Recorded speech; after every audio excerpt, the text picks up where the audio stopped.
Anna. So, being since I can't really do in-person teaching, I've been asked to do a video on how to make a tabard. There's lots of them out there. Find one that works for you, but this is how I like to do mine. Just try and keep it simple. It doesn't do to make really complicated ones if you're just starting out. Here we go. We're not including the cat in this. I picked something really simple. This is just 2 yards of material. You'll obviously need more if you're taller. The biggest thing is you want to stick with either a cotton blend or a linen blend. Anything else is going to be really uncomfortable to wear and also is harder to work with because sometimes they stretch and sometimes they melt. Again, make sure you measure it according to yourself. I'm doing 2 yards just for the video. That is not a standby. Just figure out what's most comfortable for you and measure your height and where you want it to fall. I don't recommend putting it too much further past your knees because it gives you a chance to trip. Also, when you are working with any of this stuff, whatever you're going to do to your finished product, you want to do to the fabric beforehand. Basically, that means that this fabric has been washed and dried in the washer and dryer, and it will need to be ironed. If you know anything about ironing, you're a step ahead. If you don't do it on a finished surface. Do it on either an unfinished piece of wood or do it on an ironing board with your standard iron. At that point, if you don't know how hot to make your iron, because some of the blends can melt or warp, read the instructions if you have them. If not, start with your lowest setting, and if it doesn't appear to be ironing out the wrinkles, go for a higher setting. Just increase it gradually until you find a setting that irons out all the wrinkles. Sometimes it helps to wet it, but you don't want to wet it too much unless you've got a particularly stubborn wrinkle, because wetting and then ironing also stretches out your fabric. And in the next session, I'll have it all ironed and ready to go, and I'll show you how to cut it. Alright guys, welcome to part 2. So in part 2, basically we're going to cut it to make sure it matches the shape that we want it to be. You can do this one of 2 ways. Honestly, the better way to do it, for a straight edge anyway, is to take a rotary cutter. You have a rotary mat and some form of straight edge that you're not going to damage and won't damage your blade. Normally, you would lay the fabric down, put the straight edge where you want it, obviously keeping it as straight as possible, uncover your blade, and roll the blade along the fabric, pressing down until it separates the 2 pieces. Not everybody has access to one of these, so I'm not going to do that for the video. What I'm going to do is show you what I call a cheater's method. Instead, grab a pair of scissors. I don't recommend ones that have been used for paper. If you can grab a cheap pair of scissors that you only use for fabric, they actually work a lot better. These are fabric scissors. I only use them for doing fabric. I'd never let anybody use them for anything else. Fold your fabric where you want it to be cut. In this case, I've measured it to about my shoulders. Again, measure wherever you think, and for this case, it actually ended up being about half. Fold it and basically take your hands and smooth it out so that there's no wrinkles between the 2 layers. In the fold, put one end of your scissors, if I could actually find it, and just start very slowly to cut along the end. Make sure you keep it nice and even, and keep one hand on the fabric so that way it doesn't move while you're cutting. Obviously don't cut your fingers, and just go along until you have it all the way down the length of the fabric. Alright, so I cut my fabric in half where I want it to be. Put aside the part that you're not going to use, and then you want to figure out where your head is going to go. So usually I don't do tailored backs or fronts. It's all one length. So I take my fabric, fold it in half. My head is obviously going to be in the center. So kind of, you can do this with a bowl or a jar or something to make a perfect half circle. I usually don't, because when you do the hemming, which is tucking the fabric underneath and sewing it, it sort of evens itself out as you go along. Same thing with the straight cuts. Basically, I'll figure out by folding it in half and then in half again where the center of the material is, right there. Kind of pinch it so it creases.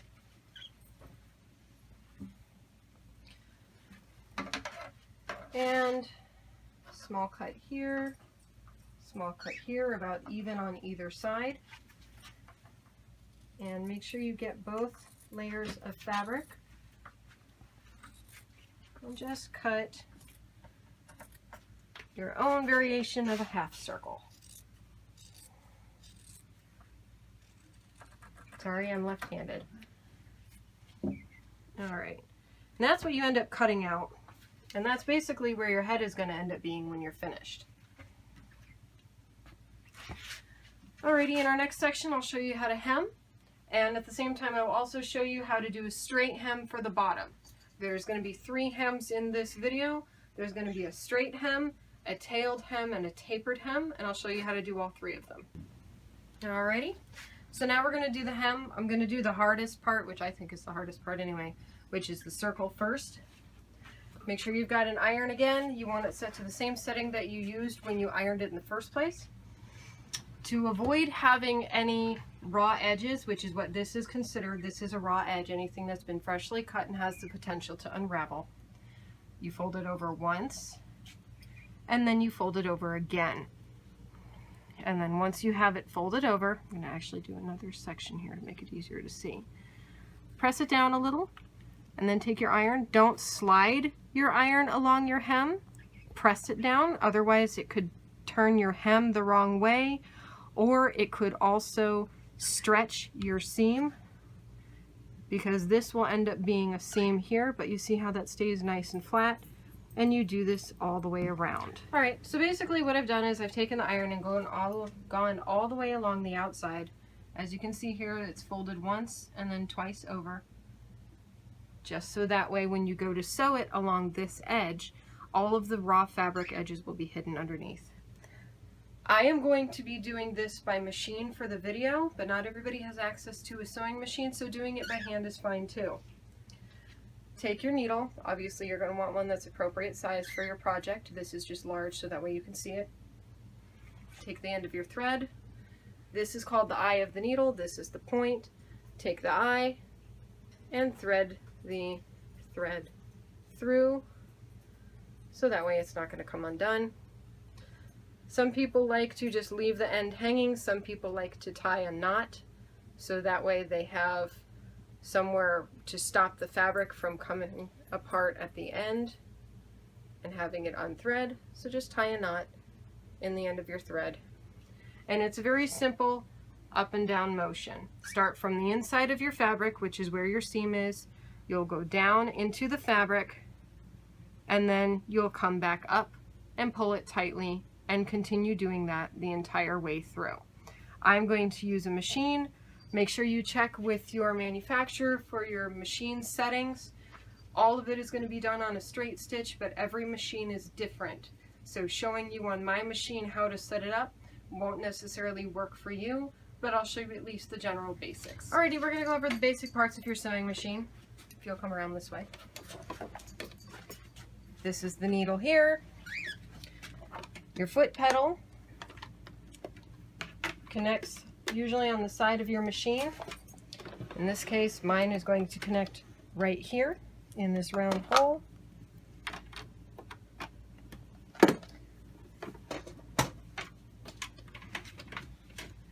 My machine is from England, so obviously the plug is going to look different than yours, and it also has to have an adapter on it, but this is your power cord.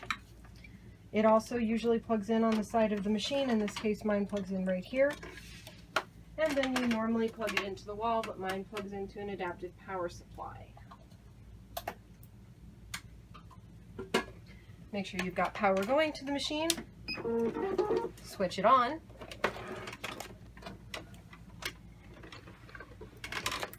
Usually, the top will open up, and in here is where you put your spool of thread in order to be able to do the top part of the stitch.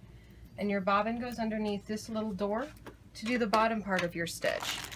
A sewing machine works differently from hand stitching because it's 2 pieces of thread that are looped together by the mechanical parts of the machine rather than 1 piece that goes in and out of the material.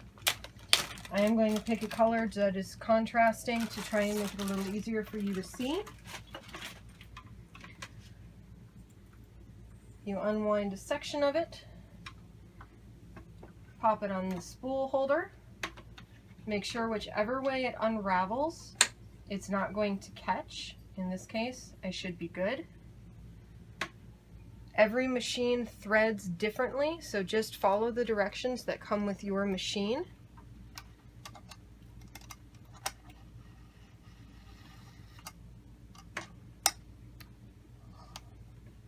And make sure you thread it. And the threading will also help with the tension, because if you have the wrong kind of tension on your machine, you will break your thread. And apparently, I don't know how to thread either. Alrighty. Now some machines, if you want to come over my shoulder, if you have trouble getting the thread through the eye, some machines have a little device to help you.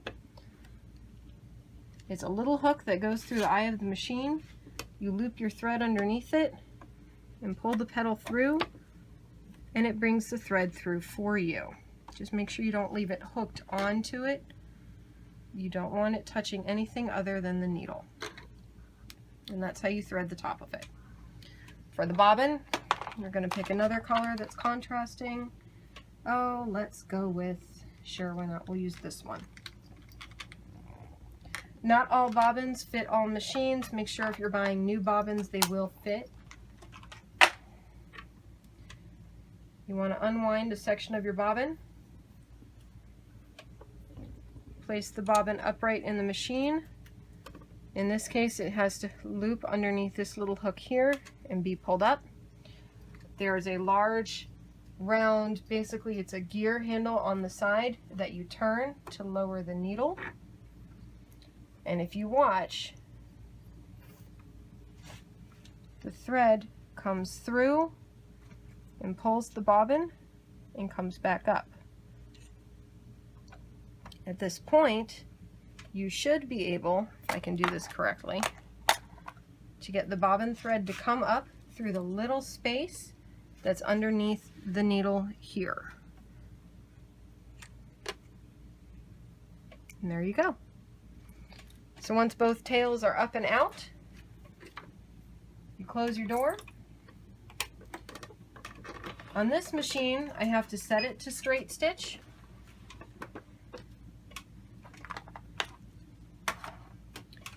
And then you find where you want to get started.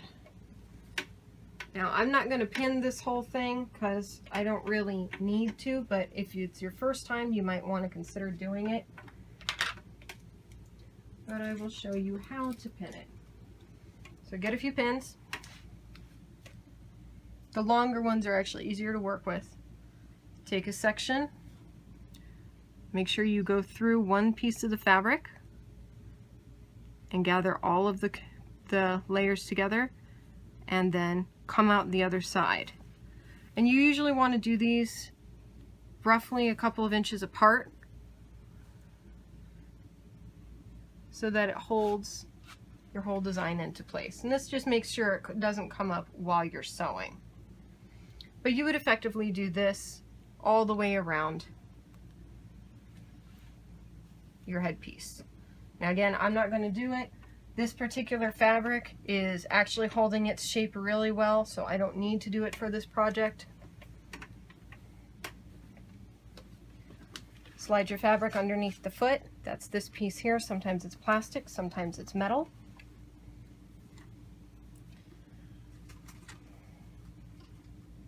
There's usually a lever right here on this side to lower your foot. Make sure the edge of this folded over fabric is underneath your needle.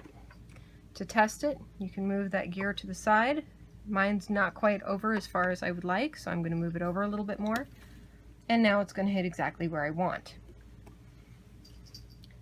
Get your foot pedal underneath your foot where it's comfortable.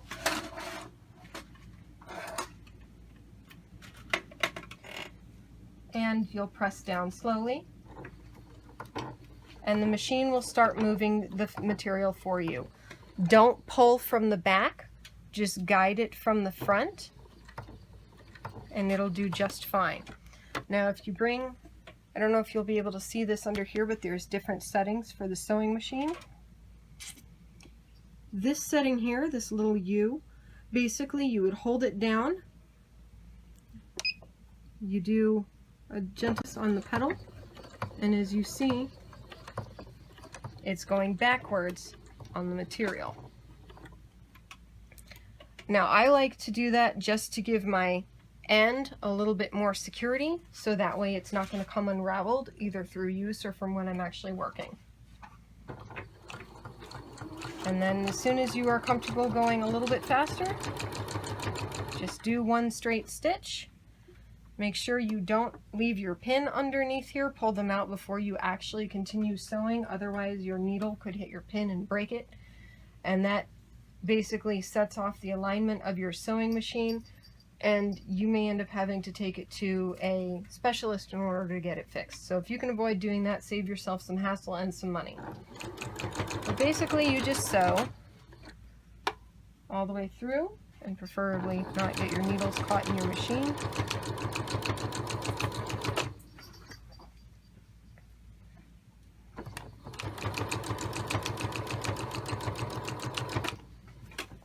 And you'll just go all the way around until you meet at the other end, in which case, if your machine doesn't have this function where it does the U and goes back on itself, what you can do is lower your needle, you'll lift your foot, and then you can just turn your fabric, set the foot down again, and then go back over your stitches the same way you did before. So you have two options depending on what your machine settings are. This is a relatively expensive sewing machine. I think this one ran about $1,000. I think the American equivalent was about $1,000. Don't spend that much money on a machine if all you're doing is a straight stitch. A simple $30 machine works great. You know, go for something that you can afford, that you know that you can use. And that's really all there is to it. And I'll show you the rest of it in the next section. Alrighty guys, I figure I've got a good opportunity to teach you here. In the process of prepping for the next section of the tabard making video, I actually ended up running out of thread on my bobbin, as you can see. All gone. So I'm going to show you how to rethread a bobbin. Undo all of the threading on the machine that you did. Now, not all machines do this, but mine does. Basically, this machine will rethread the bobbin for you. This is my bobbin, and for this particular machine, each one has different settings. So I will thread properly through these two pieces, and then, as you can see, the bobbin has holes in the top. You go from the inside of the spool or the bobbin to the outside. Give yourself a couple inches of tail on the thread. Over here, there's a little peg I press down on, and then I slide the peg over. And that basically changes the setting from operating the needle down here to operating this peg. When I press down on the pedal, the peg is going to spin. Hold on to the tail of the thread so that way it doesn't unravel. And it's going to thread my bobbin for me. I'm going to attempt to not get a knot in my thread in the process.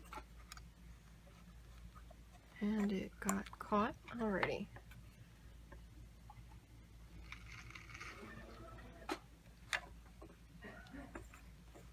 Okay, it's getting caught on a small chunk in the styrofoam. So we're going to flip it the other way around to prevent that from happening, and we'll see if it works now. Beautiful. There we go. Now there's little ridges on the outside here of the bobbin. That tells you that it's got about 1/3 of the amount of thread on it that it can hold. I'm going to wind it up all the way. And as you see, it goes pretty fast. And then once your thread tail gets too short, you don't actually need it or want it there, and you've got a fair amount of thread on the bobbin, so just cut the tail off and keep going. And then once this is done, I'll be able to go ahead and finish this off. Basically what I'm going to do is I'm going to sew from about maybe 1/2 inch up from where my project left off, sew down, And then I'm going to reverse it and sew back up and sew down again, and I'll continue down to the end, and then you guys can see the rest of it in the second part. All right, once you're done sewing, you lift your foot, you pull it out. As you see, I've got the 2 pieces of thread still sticking to it. Now, mine has a cutter, my machine does, so it'll do it for me, but I'm just going to use scissors for this. Just trim the 2 tails. Try and leave them nice and long still, because you're still going to be doing some sewing on this project. And then find the loose tails that are on your material, and just go ahead and give them a quick little snip.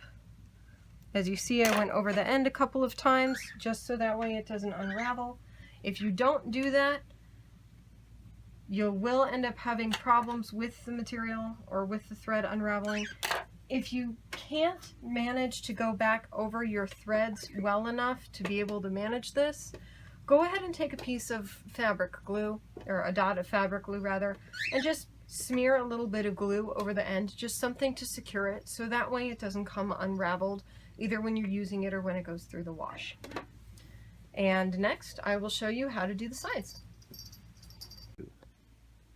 Alrighty, to do the sides, you basically want to hem it the same way that you ended up doing the hem for the head, and it's just a matter of rolling over to hide the raw edge of the material and pressing down.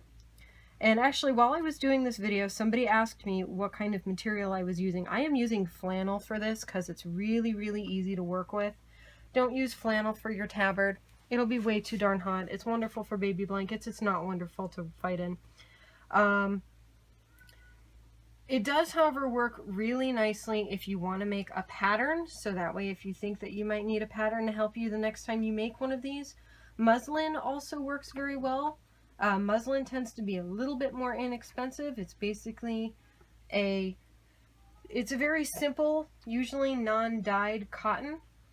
Flannel is typically cotton as well. It's just nice and easy to work with for teaching purposes. So I basically have hemmed all the way down the side, or ironed all the way down the side. And now that I have a fresh bobbin to work with, we're going to start this off the same way. Ignore the raw edge here. There were a couple of holes in this material, but I figured it would be fine just for teaching. Again, put your material underneath. I think it's a good idea to start about 1 inch down, because if you're going to do a straight end on your, what I call the tail, basically you will be folding over and doing the same way, the hem, as on the side pieces, but you're going to end up with a lot of extra material in the corner, and it makes it hard to sew. So if you sew all the way to the end, you can't remove this excess material. And if you want to remove the excess material, what I tend to do is, say I have sewn from here on down, I will take a pair of scissors and I will literally just snip this piece of material off, so that way my corner isn't going to end up being so fat, and a fat corner can actually make it difficult to sew. You can take the tiny tail that's folded underneath here and cut that as well, because it's all going to be hidden and secured. But then when you go to sew the straight edge, you'll roll it over, and as you see, it goes over once, goes over twice, and there's a lot less material. It's a lot more even to work with. So you will, if you want to do straight ends for your tabard, do the same method that I'm about to show you on the end pieces as well. I'm not going to do that because I've only got 2 ends to work with, and I've got 2 other ends that I want to show you. So, once again, find the placement of your needle. This looks pretty good. My tails are sticking out. We are good to go. Find my petal. And off we go. Try and keep as much of a straight line as you can. Now, because I'm in a bit of a hurry, I will admit I'm going to be a bit sloppy.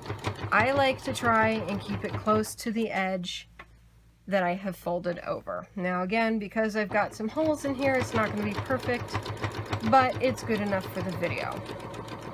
And you're going to basically sew all the way down, and when you get to the other end, again, leave yourself about 1 inch to work with at the end if you want to do a straight hem on your ends of your tabard.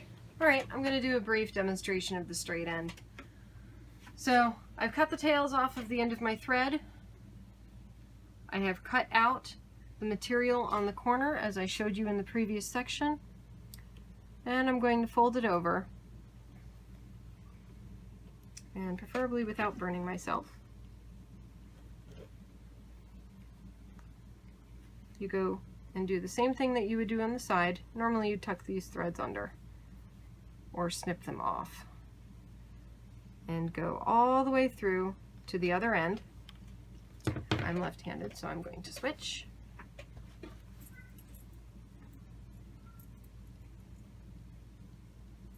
Remember again, don't slide your iron along, you want to press it along. I'm just having trouble turning the corner underneath because I forgot to shorten this one. You might want to come around here.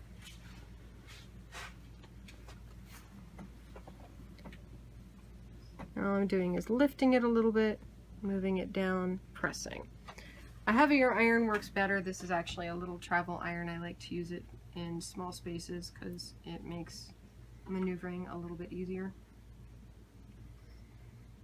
And if your material is a little bit ragged on the edge, just go ahead and show, and rather the same way I showed you earlier where you fold the material and then cut it with scissors, just do the same thing until you get a straight line for your tail, your end, and it'll work the same here. Now you come all the way to the end of the material, slide it underneath the foot again, make sure that your needle is at the corner, and see if it doesn't get stuck. Hooray, it did not get stuck. Go back over.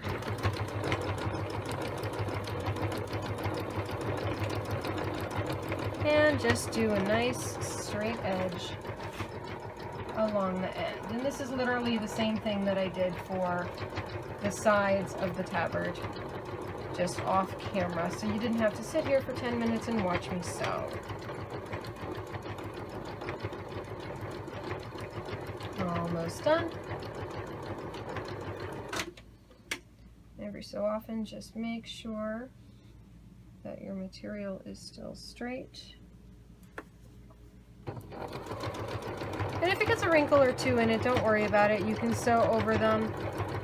It won't hurt anything, and overall it won't affect the way your product looks. Just keep in mind, when you are turning your hems, which is what these are called,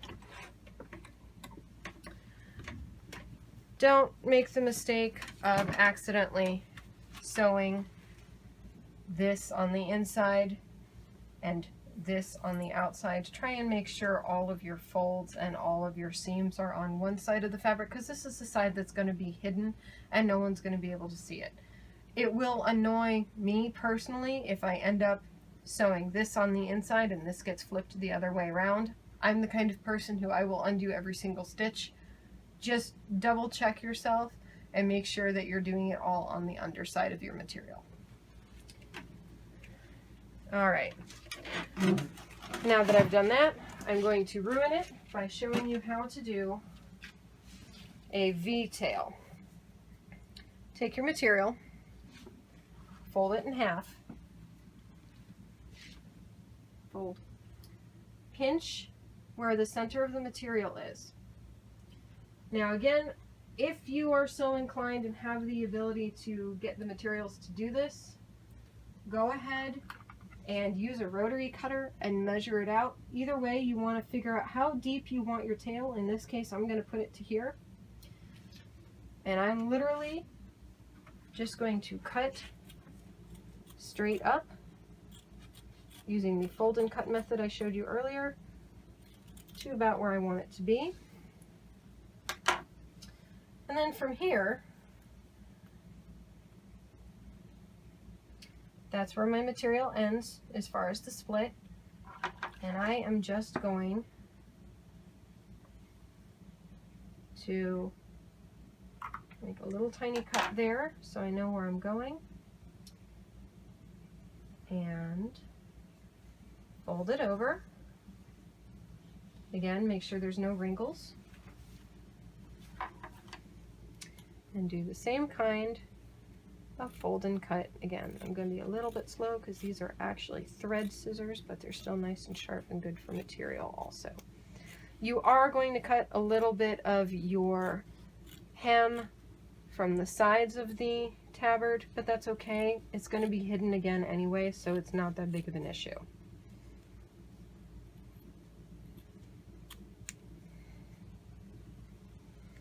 And this isn't going to be exact. Yours will look better than this, but again, this is just for demonstration purposes. I'm going to cheat and get rid of that.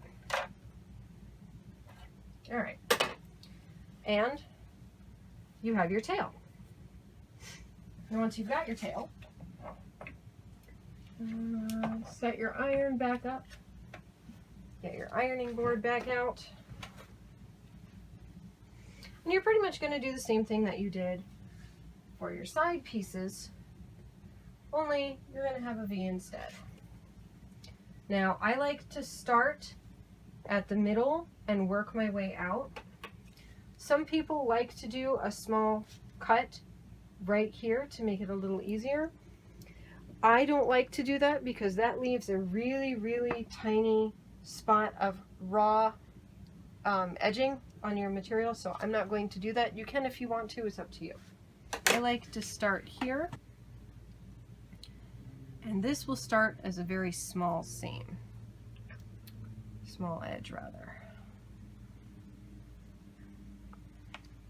just to get the ball rolling. The division is right here, but it will straighten out a little bit as I work.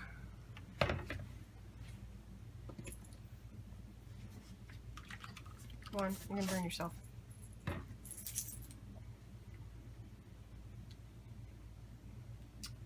And then once I have the corner started, you can just go ahead and press the seam down the way you did earlier.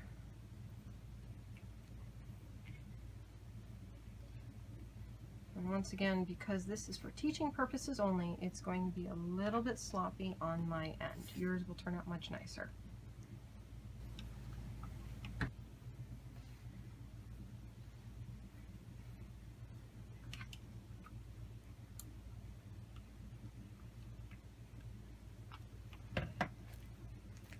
And you want to try and keep this as straight as possible. Mine is curling a little bit, and that's because my iron is a little hotter than it should be.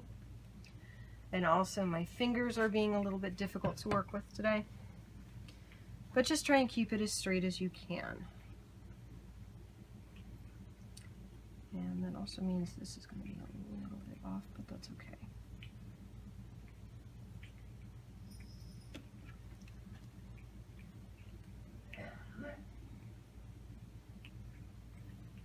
Just turn it under and keep pressing down. Lift when you're ready to move, and you should end up with a nicely pressed hem. And I'm interchanging words, I apologize. These are all hems.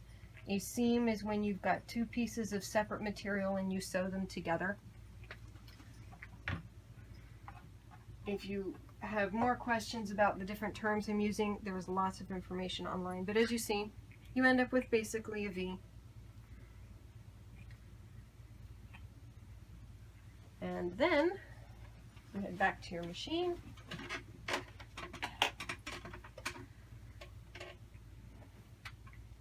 And you're going to stitch it the same way. Now, for these little corners, you'll probably want to snip them. So that way, when you go to sew, you have a nice point. Once again, put your material under the foot Make sure your threads are out of the way. Hopefully it doesn't get caught. It's a little thick, so it might. It's getting caught. So at that point, you can just lift up on the foot a little bit, move it ahead a touch.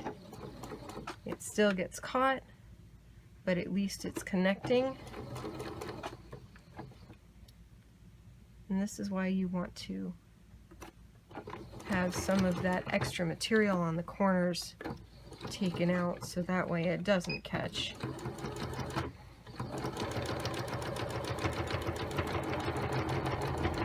And it's straight down.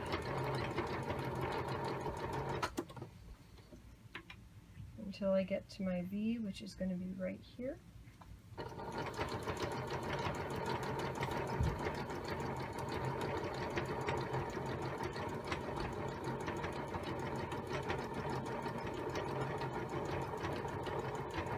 Alright, once you've reached your point, drop your needle. If you don't have a button on your machine to do it, you can do it with the round gear handle on the side. Lift your foot, get your water bottle out of the way, and turn your fabric so that way you have another straight side to work with. Lower your foot again, make sure there's no wrinkles in your material, and you've just made a corner.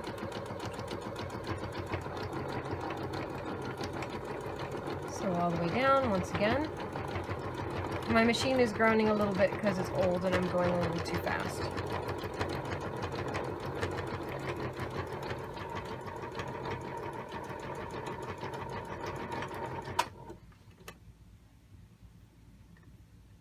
Just make sure you keep your material tucked under.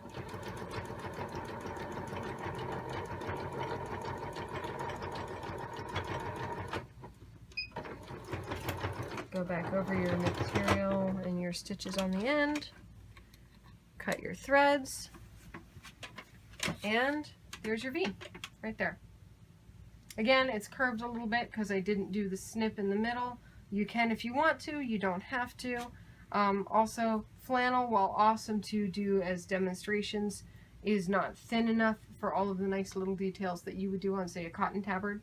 So, you know, if you don't like it, that's okay. There's other ones to choose from. I've shown you how to do a straight end. I've shown you how to do the V-tail, and the next one I'll show you how to do is a taper. Alrighty, we're going to do our last end. It's a tapered end. Make sure all of your little threads from your sewing have been trimmed and you're ready to go. You're going to do the same thing that you did with the tail end, where you fold it in half. Only this time, instead of deciding on the fold where you want it to stop, you're going to go over to where your hems are and you're going to decide there. So I'm going to stop it here and make a nice little cut so I know where I am. And I am going to cut basically straight across, just like I did before. Only this time, instead of going from the hem into the fold, or going, sorry, from the fold into the hem, I'm doing it reverse.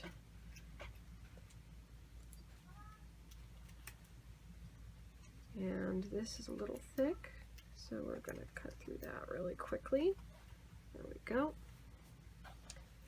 And off we go, using the same fold and cut method that I showed you earlier. And since I'm sitting down and I'm left-handed, this is a little bit more awkward, but hopefully you can see well enough in the video. Alright, got another corner. I just threw that on my cat. And there's your tapered edge. Once again, just like with the other straight hems that we've done, we're going to fold it over and you're going to press your hem down.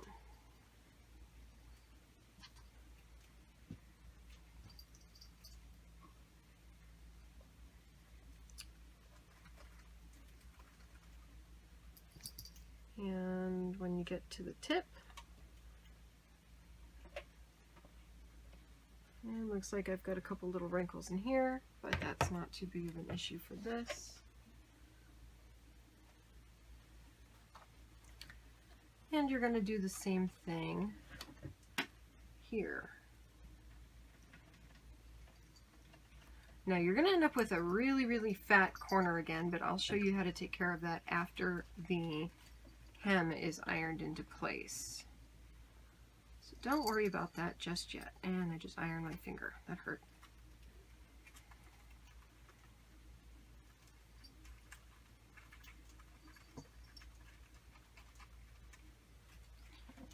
If you have trouble rolling your hem, you can fold it over once, iron, and then fold it over again and iron. I don't tend to do that unless I'm having a lot of trouble or ending up with a lot of wrinkles if the material is stretching. But nothing says you can't do it. A lot of people like to, and it does make it a little bit easier, especially if it's your first time. But as you see, because I haven't, I've got a couple of wrinkles here and here. And that's partly because in the course of this demonstration, my material has stretched a bit. Flannel tends to stretch more than most cottons do. All right, unfold your tip. And with the same method I showed you earlier, we're going to cut out some of this extra material. So that way we don't have quite so much underneath the fold. And fold it back over. And it's a lot flatter this time. As always, take your material, put it underneath the foot, line up your needle, and sew your straight edge.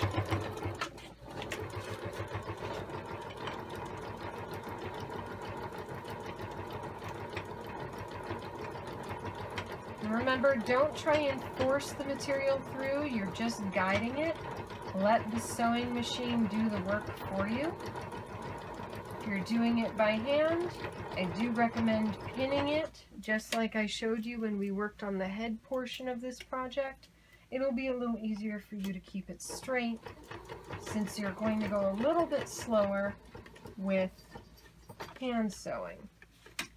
If your fold in your corner gets caught, you can lift up your foot a touch. Go nice and slow towards the end because you want to set it down. You're going to lift up your foot while the needle is in your material. Try not to pull so you don't bend your needle.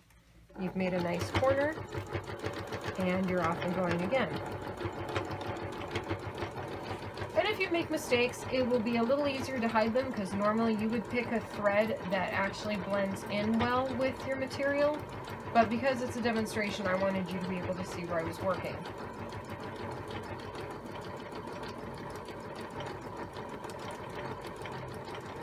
And go to the edge.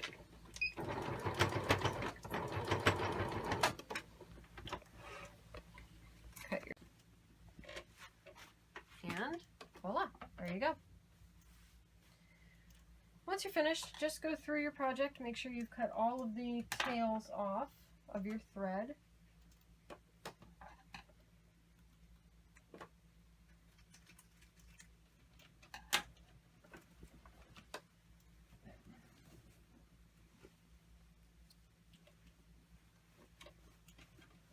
And looks like I didn't do too bad. For this one, you can always find it later.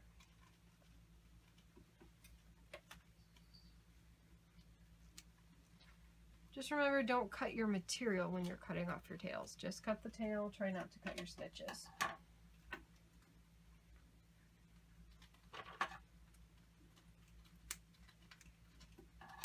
Alright. And almost finished product, but there you go. It's a little short, but it's not too bad. Now the next thing we're going to do, a lot of people don't have belts with their tabards, so what I'm going to show you how to do really quickly is to make a tie to go on either side So that way it'll stay closed and it won't flop around everywhere while you're doing your fighting. And that is pretty easy. You can do it one of two ways. If you have thick enough thread or some sort of cotton cord,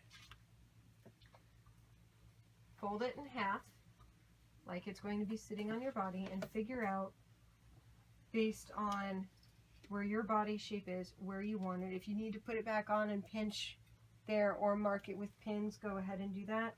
I'm going to put them here. Let's see, we'll use these.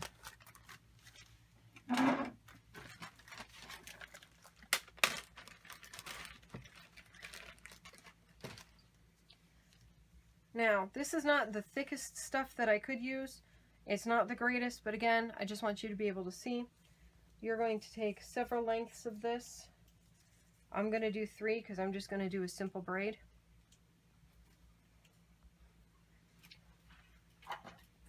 And you will want to make 2 for each side. Don't have to be perfectly the same length, it's just something to work with to start. You'll be able to even them out as you go. Now, you can do this one of two ways. If I have a really, really thick string, thread, or if I have a complicated weave that I am doing, I will take a needle and thread the individual strings through the needle and then sew them into the material one piece at a time. Now with these are going to be relatively thin. I'm not going to need to do that. I am, however, going to need to grab my needle, which is over there.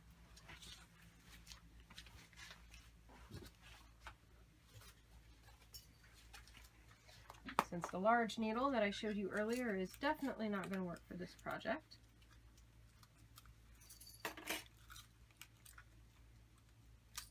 We want one that isn't going to be too thick, but the eye is a good size to be able to thread through.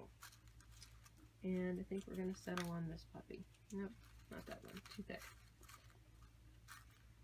But there's all different kinds of needles. Find one that works for you. Here we go. This one will do.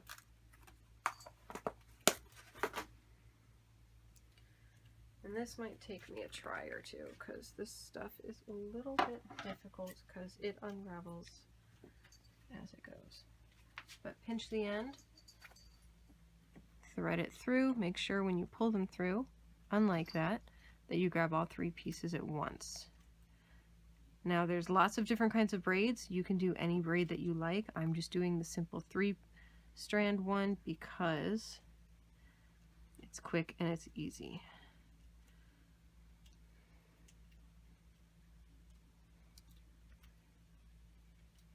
And if you get stuck, you can always unthread it and thread it again. Now, as you can see, this is the inside because this is where you can see the seam, the hem. Go into the hem, and you want to go into the hem because you've got more material and it's less likely to rip, but you want to wiggle it through. Hopefully this will work. There we go. Till it gets to the knot. Undo the thread and knot it on the other side just to give it a little bit more stability. Just one simple knot, but try and keep it as close to the material as possible. There you go. And we'll do it on the other side really quickly.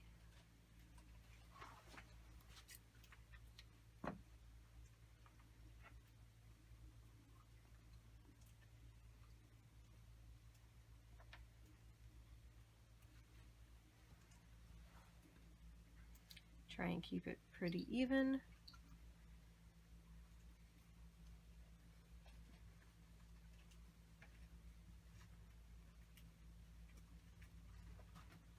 We want to do this without tearing your material. This stuff is pretty sturdy, but that's why I wiggle it a little bit. All right, and once again, you stop at the knot, undo your needle, and loop, pull it through, and do another knot. Don't get your first knot stuck under there.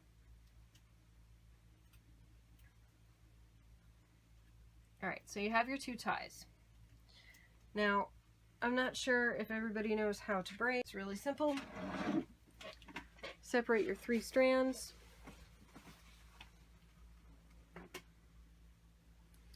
Pick one outside strand, put it in between the other 2, another outside strand from the opposite side, put it in between the 2. And basically you're just alternating outside strands and bringing them into the center of the other 2 strands. And that's literally all it takes to weave all 3 of these strings into one braid. Alrighty, so I've taken my braid, I've gone all the way down to where I feel is a good length, and as you can see, the rest of it, because of the knot, is not going to unravel. Trim your ends. If you find that it's too long, you can always go ahead and shorten it. Always better to make it too long and be able to shorten it later than make it too short and have to redo the whole thing. If these being loose inside bothers you, you can always take either a little bit of fabric glue and glue it, or you can take a little bit of material, or thread rather, that will match, and do another hand sewn stitch here just to keep the tail down. I'm not going to do it for this video, but it's something that you can do if you choose. Alright, close enough to the right place for me to be happy. And just go ahead and give it a tie. It probably won't be quite so close.